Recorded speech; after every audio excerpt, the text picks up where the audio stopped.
It's the attack of the 50-foot woman. Everyone watch out because here she comes. Nancy Archer is coming to hit a power line or something. Hey, it's the attack of the 50-foot woman. We are doing two movies in one video today because a couple of reasons. I wanted to cover all of the 50-foot woman movies before Tim Burton makes that one. That's his next project that he's lined up to do at Warner Brothers. He's a great choice for that world. I've always said that since they announced it.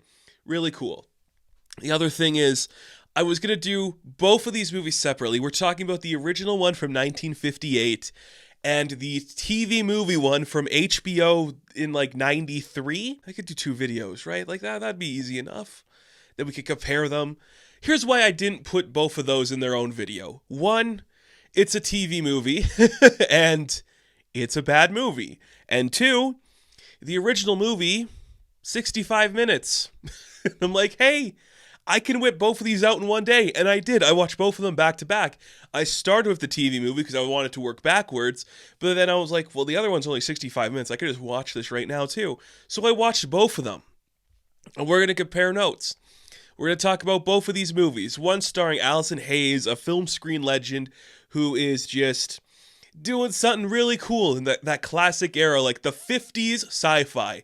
50s sci-fi is very big on movie tales. We cover it all the time. I love that era. I love that genre. And Attack of the 50-Foot Woman fits in there perfectly. And then the 90s version, made for TV, starring Daryl Hannah and one of the Baldwins. No, not that Baldwin. And no, not that other one you're thinking of. No, not the other one either. The other Baldwin. Daniel Baldwin? It's crazy. It is crazy how similar these movies are, but how different they approach things. Here's what I will say. It's amazing that the TV movie is longer than the original, but somehow feels worse, you know? I'll say they're both pretty breezy. They both introduce a lot of characters, sometimes not the same character, and it gets really messy. But overall, it's the same basic plot, which we'll go through, and then we'll talk about some of the differences. The older one's better. I'll tell you right now, if you have an hour to spare, watch The Attack of the 50-Foot Woman. It's a pretty cool premise. It's using some early visual effects with, how do you make a person look big? It's not perfect. And even in this era, I think when we've talked about, Tarantula and Them, it looks worse than those. But I'm still impressed with it. The stuff I love, we'll get to it at the end here. The stuff I love is where it's just Allison Hayes on a set where they're here's a small thing we made for you to rip open. That stuff's great. I also love when it's just a big hand grabbing a normal sized guy. Because there's a sequence where you can kind of see that, the actor being grabbed by Nancy, kind of pretending it's latched onto him, but he's just moving his body enough where he's getting a grip on the hand itself as opposed to the hand getting a grip on him. It's awesome. Both of these follow Nancy Archer. She is this affluent woman in this town. She has married this man named Harry. The TV will go on to call him Handsome Harry. He's just he's in it for the money. He just likes this girl solely because of her money. He keeps saying no babe, you've had a psychotic break, we're okay. But he's actually having an affair with this girl named Honey Parker. The whole town knows about it. The whole town essentially puts up with Nancy because she's rich. And in the TV movie one, we spend time with her dad who's I'm going to develop land or something and turn this land, pave paradise to put up a parking lot kind of shit. That's what her dad wants to do in the TV movie. In the original one, she just got family money. Harry hates his wife and he's married to Nancy. Nancy, while driving one day, sees a spaceship just on the side of the road. In both versions, it's a spaceship on the side of the road. In the original one, it's just an orb. In the TV movie, it's just if you asked a child to draw a spaceship, classic Martian-looking ship. And then nobody believes her. The town thinks she's crazy. Harry tries to use this as a way to say she's delusional, she's crazy, gaslighting her into thinking that she's losing her mind. The sheriff and the deputy both go out to investigate. They don't find anything. And then it's just Nancy being gaslit by her husband and this town into thinking she's crazy. And I do like that. That's a really cool, I love that premise. Especially in these early Hollywood movies. I really love just, you have an actress who knows she's right about this thing, but every single man is like, she's wrong. Her husband, her father, the doctors, everybody is thinking she's wrong. And the only time like someone kind of believes her is in like the TV movie where like her therapist like is willing to like, explore those themes, and that comes up in that one because it's the 90s and we actually have female characters now as opposed to just Nancy and Honey Parker. And Honey is a very interesting character in both of these. She's like openly aware that she's having an affair, and she's like, I'm just waiting for Harry to get his shit together, and then we're leaving this town. We're doing something better. Just openly, like, I don't care. She's portrayed both times as like a floozy, where it's like this girl, she's willing to, wear loose clothing. And in the TV movie, we see like a butt shot of her getting out of bed, and it's weird. In the TV movie, she also does like a strip dance, and you're like, well, this is so unnecessary. But again, it was 65 minutes in the 50s, whatever. But Nancy, she takes Harry back out there just to shut her up. He reluctantly goes. Also, I should point this out too. Before that, in the original one, it's announced on the radio because we opened that one with like a broadcast saying like something's been moving across the world that's been like causing people to see something. And then it's like, it's in the next couple of minutes, it's going to come to California. And it goes to California. So the radio's like, there's this kooky bitch who doesn't know anything that saw this thing. And Handsome Harry, her great husband, says that she's delusional. So she reluctantly drags Harry out there. They see it. In both versions, they see it. In both versions, Harry leaves her there. And he, like, screws off. And then she gets, like, sick and she starts to grow. Then things diverge from here pretty intensely. Let's get this out of the way. Neither of these are, like, the best acted movies you have ever seen.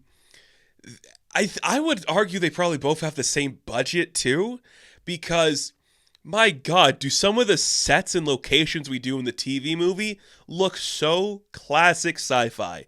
Like, I know it's a TV movie, so it's not like the same budget, but it looks as cheap as the one from the 50s. But some of the 50s one looks better. It is because I saw, like, a remastered version of the 50s one, and I watched a pirated version of the TV movie, but it's so weird. It's just like, this is strange, and so what happens is she grows into a 50-foot woman, and that's the thing about like classic science fiction of this time. Having just watched things like The 4D Man and The Incredible Shrinking Man, these movies, especially like The Incredible Shrinking Man, I think is a good comparison for this because it's a guy getting smaller. The movie's not about like, she's gonna ruin the city. It's more like, what the hell's happening here? And it's just like, okay, we have to call a specific doctor to give you a specific syringe to like dial this down. In the classic one, it's about her having radiation. Like, you go in her room, you're going to, like, feel the radiation coming off of her. That's not really the case in the other one. It's so weird, like, where it diverges. Let's talk about some of, like, the diverging plot lines. I think, for the most part, the TV movie is more, it's more modern. It's like, edgy because it's HBO. It's early HBO, too. So, it's more like a sexual piece, where there's more like desperation from Nancy in that one to be with her husband, and to in the TV movie, she's not like as mad as she is at Parker, of Honey Parker. She's more like, honey, you could do better. Do not stay with my husband. He's a freeloader, but I am so clinically drawn to him. I have to stay with him. And then when she grows big, like her first like interaction, like, I am now a different type of woman. I want to try to keep my husband. I'm going to say we have the ability to do something that no man has done before, and you can have sex with a giant lady. And he's like, what the fuck are you talking about? Do you want me to get a scuba suit and dive into you? And I'm like, dude, it's a tall woman. What is your deal? I hate Harry in both of them. He's written to be a terrible character. He's the worst guy you've ever met. And every male character in the town is also complicit in like his bullshit. But Daniel Baldwin is such a bad actor. He is so unconvincing at every turn. So he's just a dick about everything, just openly trying to kill his wife, wants her to die, and she just leads her to go on a rampage to want to kill him. And that is just so bizarre. But in the 50s one, it's the 50s. We're not going to be as like openly sexual, you know? So she's just more like, there's less of her being a giant woman. For the most part, she's like chained up in her room. Like they put her in her bedroom. She's chained up there. And then the rest of the movie is pretty much just like, okay, we have to find Harry because she wants Harry. He's gallivanting around town. We're going to get the sheriff and the butler to go investigate the orb. This one actually has them investigating the orb. The classic one, they go inside the orb. There's some really cool visual tricks going inside of there where it's like looking inside of this sphere and it like changes the camera dynamics. But this is also like the other big departure. And here's the other thing I do want to say. I cannot tell you that the TV movie is a better film because I don't think it is. It only does stuff I like more because it feels like somebody looked back on the 50s one and made a few corrections. The dynamic between Nancy and Honey is more interesting in the TV movie. I do like the idea of her kind of wanting the relationship to stay as opposed to just being like complicit, where it's like, you promised you wouldn't do it again. She's like, I need you. I am literally trying to make this work, but you don't want that. She loves him, and I think that's better presented in the TV movie. The other big difference is what is the nature of the ship that comes down to give her the power. So in the classic one, what happens is there's this giant 50-foot guy dressed kind of like a caveman, this weird bald freak. He is the one inside of the orb. We have a sequence where he fights the sheriff and the butler, and it's like really bizarre, and the effects, they don't look great because it's just like poorly like dissolved like filter of like a guy on like another screen. It clearly like, it looks bad. I can't argue that. I'm fine with it because I can accept what a film is for what it is. But it's a guy. It's like a giant guy that makes her. The guy never really comes back either. He's kind of like in one sequence where Harry sees him, and then in another sequence where the sheriff and the butler see him.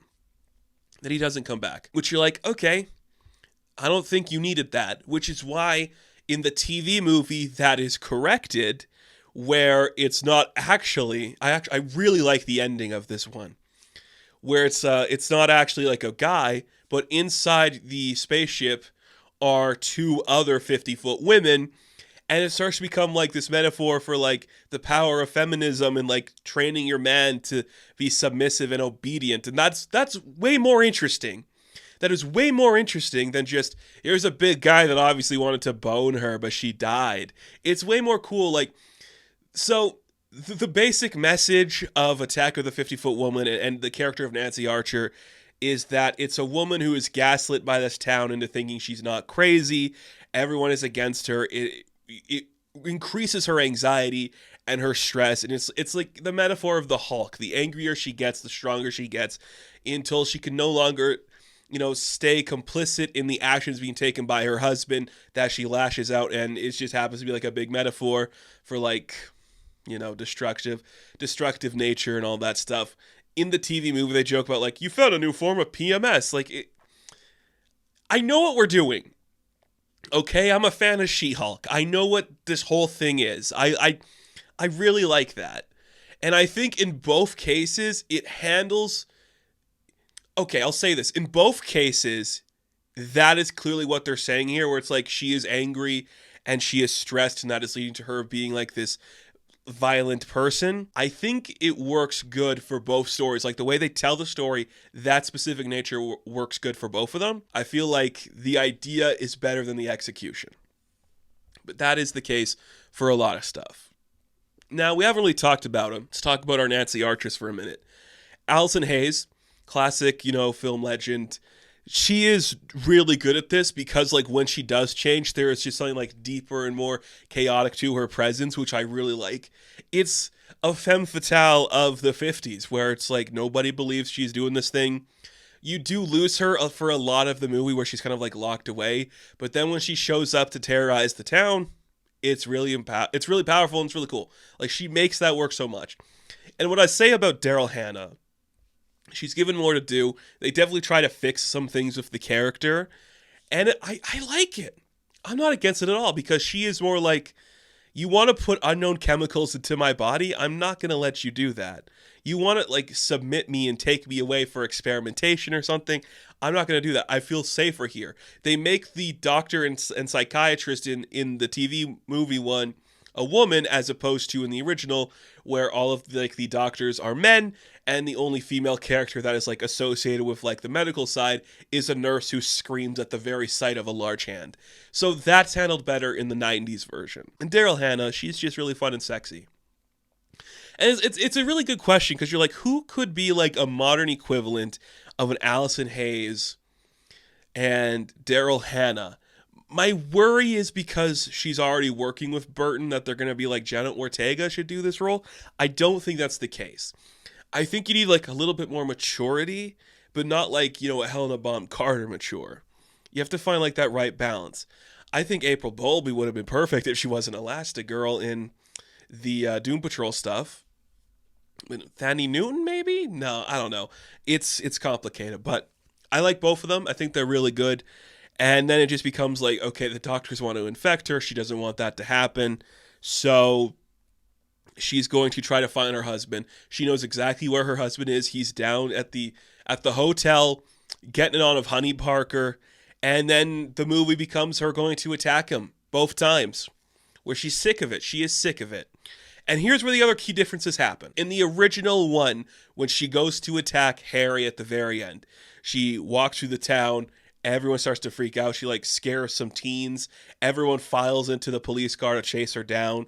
She breaks into the tavern, rips open the roof, grabs Harry, and kills Honey Parker in the process. So in this one, she kills Honey. And then they do the iconic power line sequence. She gets caught up in the power lines. She dies, and so does Harry. So in the original one that is 65 minutes, she kills Harry and she dies herself. And the last line of the movie is the sheriff talking to like the butler or somebody. And it's like, well, I guess she got Harry in the end. And you're like, what the fuck? I was really pissed off at that ending, because I'm like, are you kidding me? This whole time has been building to her getting this agency to finally stand up in her life and take control, and you're just going to kill her like that? Where it's like, well, I guess it's like King Kong. In the end, Beauty killed the Beast. No, that is terrible. I hate that ending. Honey, Harry, and Nancy all die in the 65-minute one? Ridiculous. It's utterly catastrophal. It's a catastrophe. I dislike that immensely. I was not happy to see that. And it's a short sequence of just like, she gets caught with the power line, she gets shocked, she drops them, they all die. And you're like, what? Okay. In the TV movie one, she doesn't kill Honey. She says to Honey, he's not worth it. You could do better. Because Honey works for her father. Her father's a character in the TV movie one. And she's like, if we're going to do this, I'm going to actually be like your partner, and we're going to get things done. So Honey advances in the career. She's going to move up. She doesn't kill Harry. When she gets caught in the electrical wires and gets shocked, she gets taken by the spaceship that first gave her the ability to become the 50-foot woman. And her and Harry go into the spaceship, and we get the sequence where Harry needs to learn a lesson about what it means to truly be a man and accepting of his place in the world. And it's just three giant women looking down at these guys like, they're going to learn. It's a better ending because it actually works for me. It's not just some stupid giant guy turned her into this thing for whatever coital reason you want to like place onto it. There's real thematic relevance. Like, now Harry's going to have to understand the harm he has done to this woman and to, mankind, like what it means to be a man and that shit. It's way better. Neither of them I'd say are like perfect, great movies, but there is something very special about both of them. I do think the original, like, 50s classic is a really breezy, kind of like Twilight Zone-y episode of television where you could be like, here's just an hour-long story of this woman who gets sick because of a spaceship, and this entire town only puts up with her because she's rich, and then none of them truly believe that anything's wrong with her, but she was right. But in the end, her own hubris becomes her downfall. And that's kind of like a cool story to play up. And then when you do like the TV movie one, it's like, we're doing a classic remake of this thing.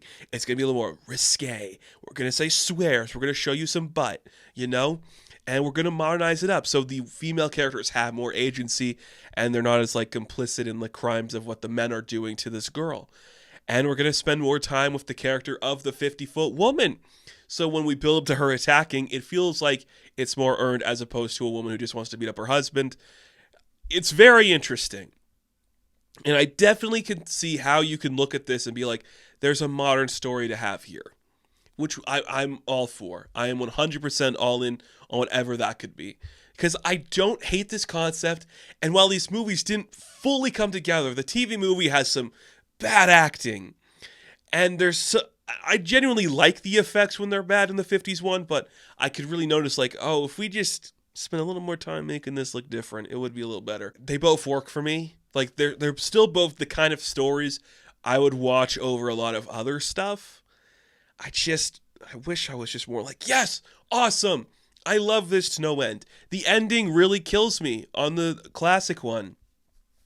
I also should note in the TV movie one, it opens up with like people, what the fuck is that? They like go to like a museum and they like sit down and like watch the movie we're watching about like a lesson of man or something. It's weird. Is that like, are they like 50-foot people watching this? I didn't pick up on that. It's really strange, but you know what? I do like it. I think Nancy Archer should be like a classic character of science fiction. It's like, here's a woman so beaten down by her town and her husband that she finds her own power and destroys the people that have been abusing her. You know, that's really cool. I think this movie, for the most part, does a good job of capturing that. Both of them, you know, they're both interesting. They are both capsules of the time they were made in. And I think if we do it again, say 2026, 2027, well, kind of interesting to see what that would look like. I dig it. I dig it. I'm kind of into it, but God, does Harry just suck? You're going to hate Harry from the beginning, no matter who you are. Harry's the worst. But man, the Baldwin one is so bad. Just so bad. He's terrible. Utterly terrible. So, thank you all for watching this double feature of Galactic Tales. We will definitely be talking more Attack of the 50-Foot Woman at some point. I could come back and talk about them again. Who knows? But thank you all for watching. Be sure to like and subscribe to the channel. As always, you can check me out on Instagram, TikTok, and Twitter. And of course, I will catch you in the next one. Have fun. Stay safe. Good luck.